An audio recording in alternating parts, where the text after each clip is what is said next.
On September 21st, 1776, Nathan Hale sat in a tavern in New York City, carefully sketching British military positions in his notebook. He was a 21-year-old American spy posing as a Dutch schoolteacher. He had crossed British lines disguised as a civilian to gather intelligence about troop movements. For days, he moved through the city collecting information. He met with contacts who seemed trustworthy. One man, a supposed Patriot sympathizer, offered to help him get the information back to General Washington. Hale handed over his notes to the man. The moment the documents changed hands, British soldiers surrounded the tavern. The man who promised to help was actually a British loyalist who had been feeding information to the enemy the entire time. Hale was arrested immediately. British officers found his notes, his disguise, and questioned him for hours. He admitted everything. General William Howe ordered his execution without a trial. The next morning, September 22nd, Hale was taken to an artillery park. He was hanged from an apple tree while British soldiers watched. Before he died, he reportedly said his only regret was that he had but one life to lose for his country. His body was left hanging for days as a warning to other potential spies. Noor Inayat Khan walked through Paris carrying her radio transmitter in a suitcase. She was a British spy working for the Special Operations Executive, sending coded messages back to London about German military operations. She was the last radio operator still free in Paris. The Gestapo had captured or killed all the others. Her superiors ordered her to escape back to England. She refused. She believed her work was too important. Khan continued transmitting despite knowing the Germans were hunting her. She arranged one final meeting with a contact to pass critical intelligence. She arrived at the address and knocked on the door. A French woman answered and invited her inside. Khan entered the apartment. Gestapo officers were waiting in the next room. The woman was a German collaborator. Khan tried to fight back, but was overpowered. The Gestapo interrogated her for weeks at their Paris headquarters. They tortured her repeatedly, demanding her codes and contact information. She refused to tell them anything. They kept her in chains. After months of brutal treatment, the Germans sent her to Dachau concentration camp. On September 13, 1944, she was executed by a shot to the back of the head.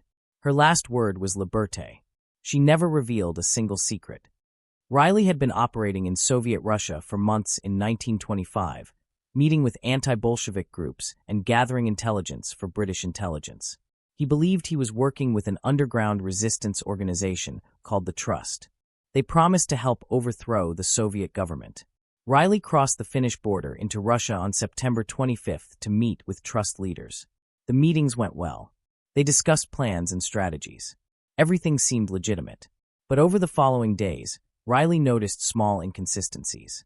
His contacts asked strange questions. Their information seemed too convenient. He started feeling watched everywhere he went. Then he recognized one of his Trust contacts from old Soviet intelligence files. The realization hit him like ice water. The Trust wasn't a resistance organization.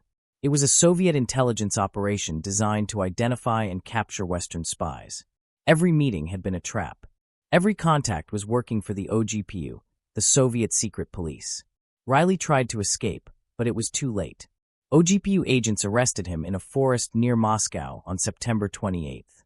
They interrogated him extensively, using both psychological pressure and physical torture to extract information about British intelligence operations. The Soviets executed him on November 5, 1925. His body was never found. The Trust operation caught dozens of Western intelligence agents using the same method. On November 2, 1962, Greville Wynne arrived in Budapest, Hungary, on what appeared to be a routine business trip. He was a British businessman who secretly worked as a courier for MI6, carrying intelligence from Soviet Colonel Oleg Penkovsky. British intelligence had created an elaborate cover for him. He traveled frequently for legitimate business reasons. His cover was perfect. He had real clients, real meetings, and real business deals. No one would suspect him. But those same business trips created a predictable pattern. Soviet intelligence had been watching him for months. They noticed he always traveled to certain cities when Penkovsky had information to pass. His reliable business schedule made him easy to track. When Wynne arrived at his Budapest hotel, Hungarian secret police were waiting in his room. They arrested him immediately. The Soviets had also arrested Penkovsky in Moscow the same day. Wynne was transported to Moscow and held in Lubyanka prison. KGB interrogators tortured him for months, demanding he reveal other British agents and operations. They beat him, deprived him of sleep, and kept him in freezing cells. After a show trial in May 1963, he was sentenced to 8 years in prison. He served 11 months before being exchanged for Soviet spy Gordon Lonsdale in 1964. He never fully recovered from the torture. During the summer of 1780, Abraham Woodhull operated a spy ring on Long Island, gathering intelligence about British forces for George Washington. His ring included his childhood friend, Caleb Brewster, his neighbor, Anna Strong, and a New York merchant named Robert Townsend. They communicated using coded messages and invisible ink. They trusted each other completely because they had grown up together. Their families had known each other for generations.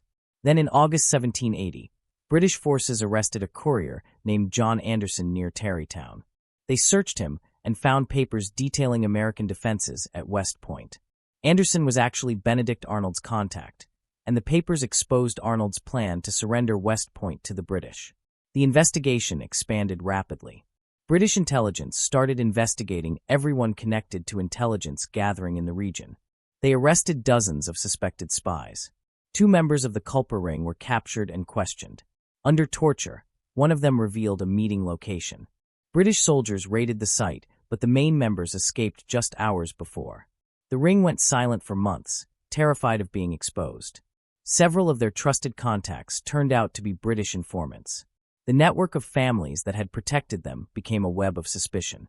They eventually resumed operations, but they never worked with extended networks again. They kept their circle so small that historians didn't even identify all the members until 2 centuries later. On June 10, 1944, Violette Szabo sat in a car driving through the French countryside. She was a British Special Operations executive agent who had parachuted into France to coordinate with the resistance after D-Day. Her driver suddenly spotted a German roadblock ahead. He tried to turn around, but German soldiers were already running toward them. Szabo grabbed her Sten gun and jumped out of the car. She told her companions to run while she provided cover fire. Szabo fired at the Germans from behind a tree, giving the resistance fighters time to escape into the woods. She ran from position to position, reloading as she moved. German soldiers surrounded her location. She fought for 20 minutes until her ankle, injured from her parachute landing, gave out. She couldn't run anymore. The Germans captured her and transported her to Gestapo headquarters in Limoges. They interrogated her brutally, using torture to force her to reveal her mission and contacts. She told them nothing. They sent her to Ravensbrück concentration camp in Germany. She endured months of starvation and abuse. On January 26, 1945, as Allied forces approached, the SS selected Szabo and 2 other female SW agents for execution. They were taken to the courtyard and shot. Szabo was 23 years old. She left behind a 4-year-old daughter. After the war, she was posthumously awarded the George Cross for her extraordinary courage under torture.